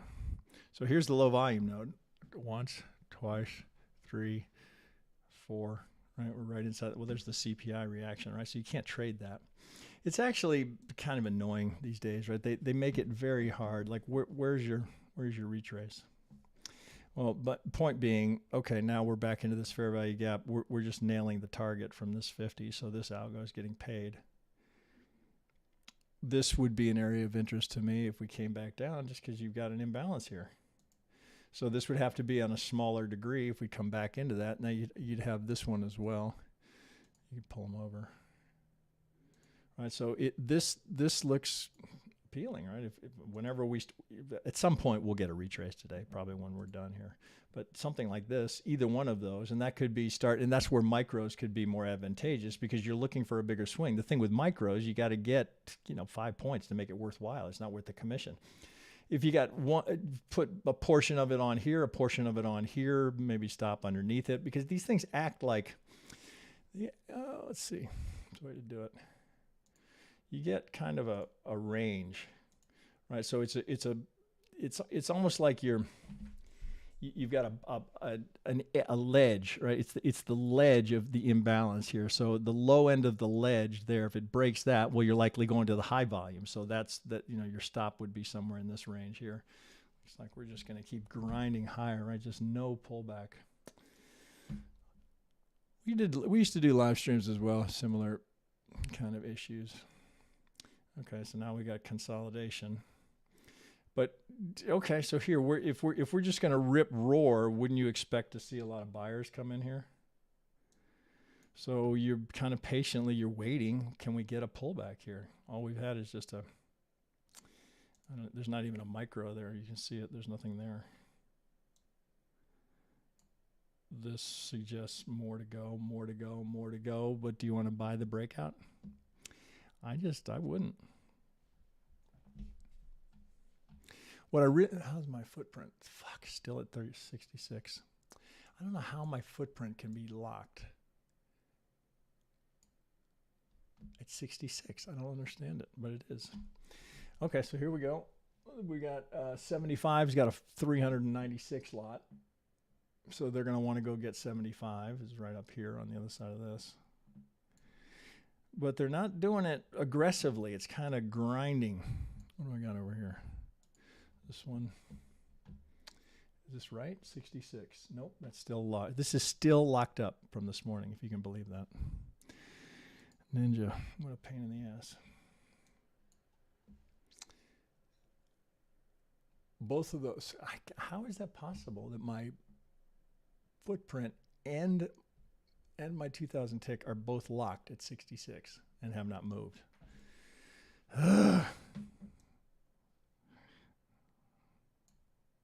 Can't reboot in a live stream. What are we at? 11:34. We'll go a little bit longer here. It's kind of a dull. Didn't really get much to work with today.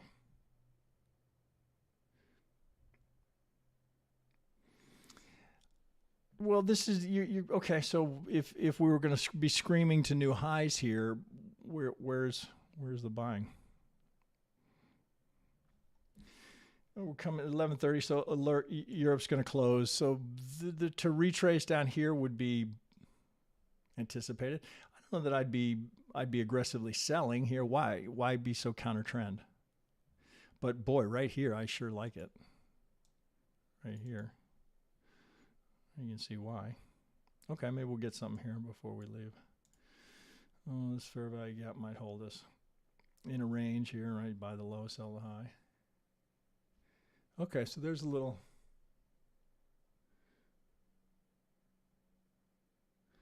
I'm telling you, 75 likely gets a visit today. And there's no reason to think here that they wouldn't get there. Buy that? Well, I don't know. Would you? That's a roulette, right? Red, black, or double zeros. I don't know. I wouldn't take it. I like to be on the same side as the RSI if I can, or I don't want to try and jump it. So, okay, so look at it this way. Typically on these kind of days, and this, most of you guys have seen this, been trading long enough. On these slow grinders like this, they're deliberately not giving you a pullback, right? There's no chance for you to get in. It's kind of the point. They're going to squeeze. They're going to, one of two things are going to happen. Either you're going to finally give in and say, fuck it, I'm buying it, right? And then it'll retrace. Or they're just not giving you. It's the slow grind up, so they know the little guy can't get in. So if anything, it's baiting you into taking the long. So God damn it, I'm locked up here too. All of my ES is locked at 60. Nope, is that moving? 68. Well, it's lagged because I'm looking at Bookmap is at 67.25. Here I'm at 65 at 75. Son of a bitch. Locked up, guys. Sorry about that. But the point being the same. There's where was the retrace to get in? They haven't given you one, which they will do. Right now, there's little ones in here. Okay, right. Maybe after the fact, right? Easy. Okay, here we go. You'd like to get the You'd like to get this before the noon hour when we know we're going to slow down. Get that right in there. This is all set. Like it a little bit lower, right? You could. So you might look there and say, oh, okay, I'm gonna just take. If you're trading micros, you probably could, because you could just average your way down.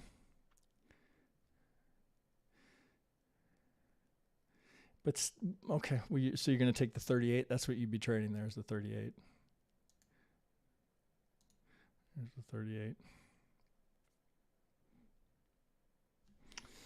This I'd be reluctant, right? So again, slow grind, no pullbacks beyond. This is the only one you got since 10 o'clock. It's the only one that was 2 standard deviation, or pardon me, 2 ATRs. You did get a good loop on that.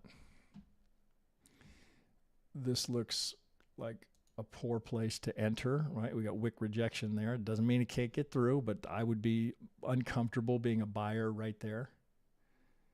There's no second entry here. This one, I guess you got a scalp out of that. I'd be holding here. If it goes, it goes. Well, if it goes, what are you doing? You're waiting for the next retrace, because at some point it will retrace. It always does. I'd be waiting for this. That's the one you got to get. Right? Remember, you train your eye, right? It'll help you. Shit, maybe you guys already do this. Just you're constantly looking at the market in a series of threes. Well, we don't really have great examples of it here. You got this one. That's kind of a, you don't really have it here. But you might look at it more like this as well. And there's the push. So you got multiple channels here. Now we're just going sideways. So low probability place to be entering. You have no edge here, right? You're neutral on the tick. It wouldn't keep me away from buying it, but what do I have to work with here? Okay, the RSI is now at least across the signal line, heading higher. Okay, divergence, and I've got there's some bait in the book, 72 and 75. I don't know, you guys tell me, would you buy that? I would be reluctant, because I'd be waiting for the next push, grab the liquidity, bring it back down, because what happens here, right? So the people that shorted here, they have to cover, right? So that pushes the price higher, and then the latecomers to the rally buy it up here, then it comes back down, then they have to cover, which brings it down lower, and then the people that were patiently waiting are buying the retrace. You get a decent signal bar, and that's what you got, right? So you're trying to think through who's on the other side of the trade. What are they doing? Well, then maybe we can see this happen here. All right, you know there's shorts there, right? Money had to be committed to drive it down. You know there's stops there. 64.75. No, Jesus Christ. Footprint is at 64.75 and Bookmap's at 71. Well, I won't squinch it up like that next time. Neutral. Europe's now closed. You would anticipate something back down here. It's all waiting there to happen.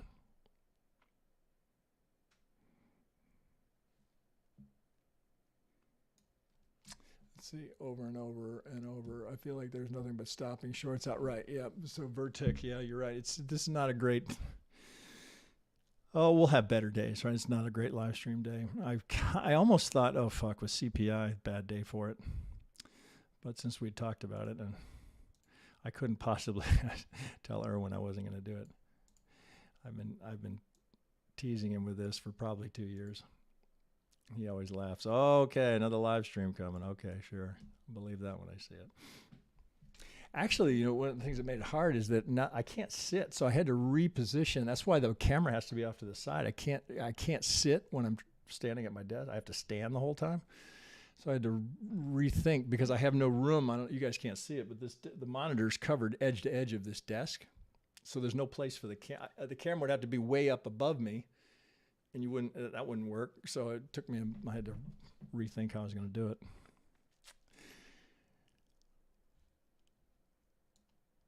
How are we doing over here? All right, so a little bit of selling coming in. This consolidation, noon hour. There's going to be, maybe the afternoon is better today. I didn't really see a whole lot. Jeff, how you did you get some trades on today? I'm going to look over here at some of you guys. Or Erwin, if you're trading. what did Irwin say? It's days like this that it's buy only, right? Yeah. So it's tempting. You're thinking, oh God, I can't go any higher. Like one, two, inside bar, 3, 4, 5, 6, 7. Here's a little pullback. I mean, these are just extent. Well, you see it down here. You almost don't have to count the number of bars, right? It's just grind, grind, grind. Little pullback, grind, grind, grind. Hard to trade these. And Irwin often, he'll tell me, oh, big report or a Fed day or a payroll report, he won't trade them because they're so difficult to trade, right? You can get yourself into trouble on days like this because you think, oh, okay, we're gonna have volatility, there's gonna be a good day, but it's actually, I'd much rather have just a normal ebb and flow day than a news-driven day, because the big money is gonna, often they'll do just what they're doing here, is kind of keep you out of it or bait you into it. So the stops that are sitting up here got spared getting hit. I'm going to bet you they get hit at some point today because, how are we looking over here? Well, now we've got a 350 lot at 39.80, right? That'll be bait. You got a decent 250 lot at 375, right? So those are up there for a reason. They're up there to attract the market to them. This is all coming down. So this actually, we'll get this before we call it a day. This is where I want it. Down here, okay, let's see if this will play ball. If you can get it below 800, I'd be more aggressive, right? So I'd take more size if I can get it under 800. And then a decent reaction. So you don't, careful about buying just a straight down bar, right? You want at least some signs that there's a reaction there rather than just closing on its low. That would be a poor choice for a signal bar, for an entry bar. I'd rather leave a little on the table and get a decent entry bar. At least I'm going in the direction, and you could stop in halfway or at the pivot high. But does this look like good trading in there? This kind of stuff here can completely ruin your day. You can eat through $500-600 there in 3 minutes, trying to guess which way it's going. So of course, we can just, again, look, which side is the McGinley on to the EMA, right? So we know the bias is up here. If you're going to take something, let's get that off there. If you're going to take something, this is truly, there's no reason to take a trade here. You have no edge. So you just be throwing it in there going, well, fuck, let's see what happens, right? Which is almost always a bad idea. You get away with it at times. But often what you'll end up doing is, and where micros would be better, so sometimes I'll trade 5, 10, 15 at a time in micros. You'd be better to start 2 or 3 here than add 2 or 3 here, because you can average down that price point. You just have to have an absolute, okay, I'm wrong here. But there's advantage to that.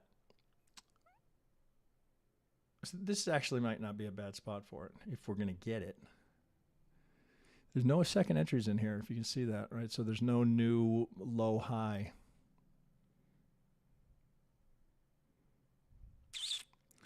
I got my zeros and ones on. Let's get them in there. There's one. Well, it's a double top, but so you'd start the count here. No, there's one. Get neutralized it here, so you'd have to start the count. Okay, so there you go. So that would be, all right, so let's see if we can get a decent signal bar. So we're decent there. So that would be viable.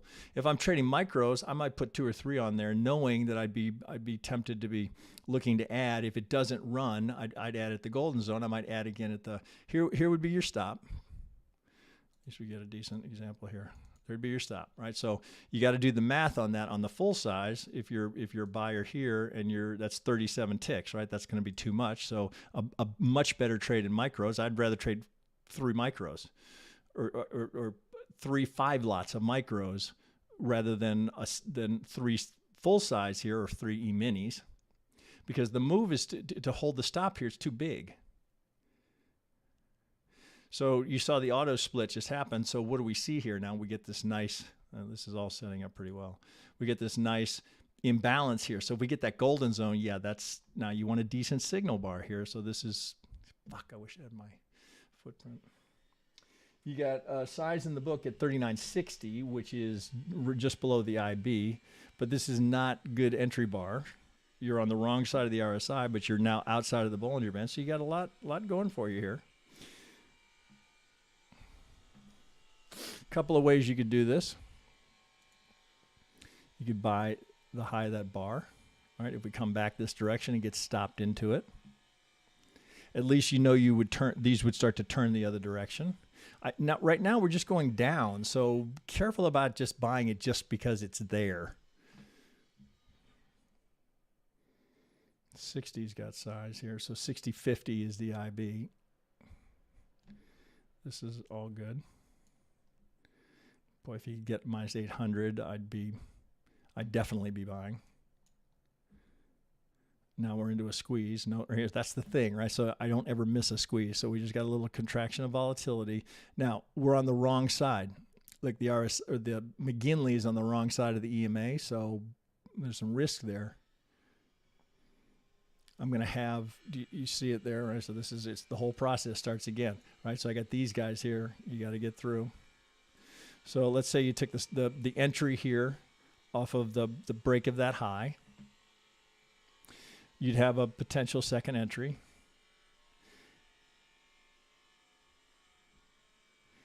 You could probably think of this as a bit of a wedge here.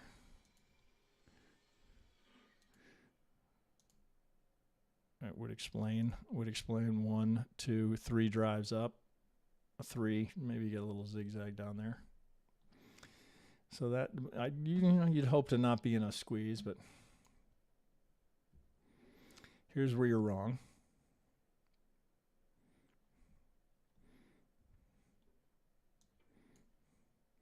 Down here for sure. You could even buy golden zone and then add at the IB. See if we get, I might do it this way now. I want to be stopped in with that momentum, but it's not a great time of day, but that would be a decent looking setup.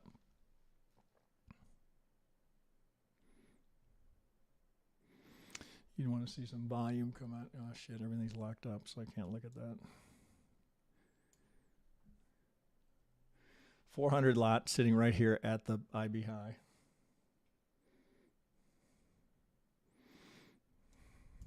Well, the other way to look at it is this, right? So we've ground all the way up here. We're hitting that 50. Let's see here. So you're hitting that 50. They're grinding here. We know institutions don't like to buy the highs, right? So they're going to pull it back. Often you'll hear me say, okay, we're sweeping the high, sweeping out the weak longs that came in late to the party. So the people have finally said, oh, fuck it, I can't take it anymore. I'm going to just buy it, right? Well, that's who's getting stopped out now. Do you guys hear? Maybe you don't hear that. You don't hear them grinding that tile. Hopefully you don't. So we came right to the golden zone. Okay, let's see if we get. Let's see. You could take this full size here, so I might do a scalp because how much room do I have? I've got. There's 9 ticks to that next golden zone, so you get your scalps out here, and if it pushes through and you get up to a new high, you probably don't get the new high in the noon hour. Probably it'll be interesting to see if the IB holds. But there it is right there. We talked right into it, right to it. See if you get that pop. Now note, right, you're going to have to get through the high volume node here, the 50 in the golden zone here for that to clear. So it wouldn't be unusual to do this and then come back, right? That'd be a potential reload. You can kind of see the little pattern that you're looking for here. We got a little up, down, right? So train your eyes to look for those 3s because that's what the market likes to do. Let me get all that off. Okay, so there's a touch, right? So you want to get on the other side of that. Or you could just work a limit on the 1 tick on the other side of that.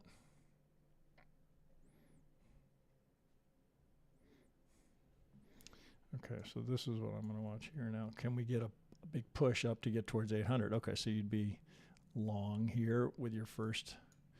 So let's say you're long here. First target for the scalps would be, what did I say we got here? There's 12 ticks to get you to 69. It's a first entry. If you wanted to wait, you could wait. That's a first entry. See what we get here if we get a second entry. But we could probably do this. Get those. That's pretty narrow. There'd be some vulnerability here because this isn't much of a channel, but I'd defer to that and the fact that we're rising here. So it's not really ripe selling. You want to get up over 800 to be thinking, oh shit, time to take a little profit, get my scalps out. But you wouldn't want to be shorting it. Okay, so now we're in a squeeze, right? So we have the contraction of volatility. Now we're back to this. Right? You got to kind of watch all this. Okay, so there's that little consolidation here at this last VPOC, right? From this swing, right? So we're right to the VPOC. Okay, a little reaction. What did we hit there? Hit the 50. There's always going to be a reaction there. Okay, so if you're long here, if you're in full size, you might be a little uneasy. You got 6 ticks there. My scalp targets when I'm scalping full size is 5 ticks. What do I have on this one? This is just if I'm trading 2 lots, 13, 13. Right, 1 to 1, 2 to 1, 13 tick stop.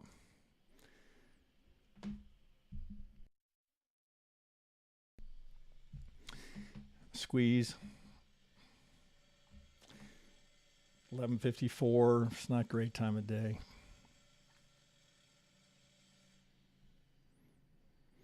Nice imbalance here.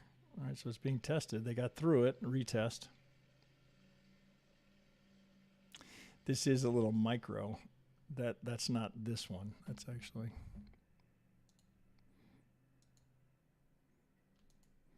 this one. Right, so there's the tag of the 65. There's the target. You're a little vulnerable here if this is going to have a, well, up, sideways, down. This is going to need some legs here to go. We'd like to see what you don't. If we go down again, this trade will be in trouble. You want to get a full loop up here over. Oh, we got to get on the other side of that EMA, and the other side is 50. But would we say we had 12 to that golden zone? Looks like decent chance you'll get there. 68 and a quarter. 68 and a quarter. You got 200 lot.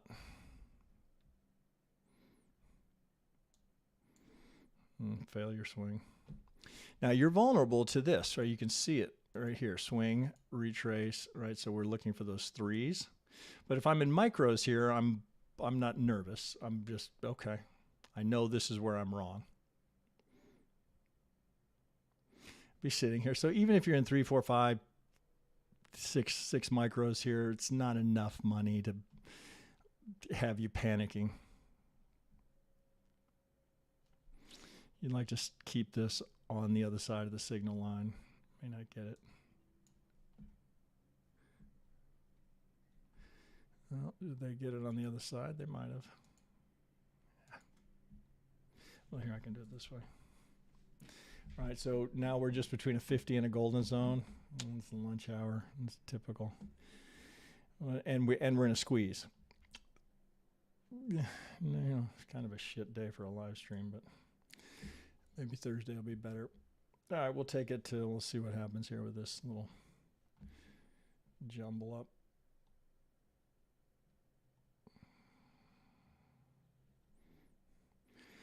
You're kind of stuck again. Not much help over here. You're stuck between this guy and this guy. But this is what I was suggesting earlier. And, you know, I mean, Bookmap is just kind of the, you know, it's not cheap. I mean, you can see this with Ninja's product. But here's the size from 60 to 75, right? Pretty big range. But here the inside. So we're going to see what they're going to do here. So this will be interesting. Let's see if they pull it. No, they went right up to it. They didn't take it. They didn't want to take it on.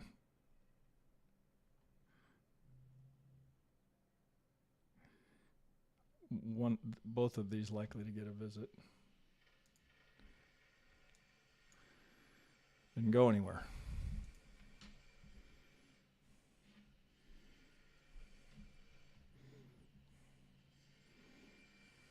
Squeeze. All right, a lot working against this trade. Time of day, not ideal. Neutral. If you're in micros here, you probably sit with it. Wait, see what happens down here. Note I've got another imbalance down here just below the IB. So if this is going to do this, oh fuck. Well, that might be our cue because once it does that, it doesn't come back. All right, I guess we'll call it a day there. I don't think anything. You guys even see that? Right. So once it goes black, it never comes back. If you'll pardon that horrible slang. It never comes back. That requires a reboot. I didn't really even do anything. I don't know why it did that. But once we get spinning circle on a black, that's probably the end of the live stream. All right, guys. So I guess we'll wrap it there because I'm gonna have to reboot. All right. So not the greatest day, right? These big report days, right? Not the best days for a live stream. Okay, we'll try again on Thursday, and so we'll wrap it up here because I'm not going to be able to keep going. And we'll try again on Thursday and hopefully be a little bit better prepared for it. Okay, guys, with that, I'll still be here. I'm just going to kill the live stream. Okay.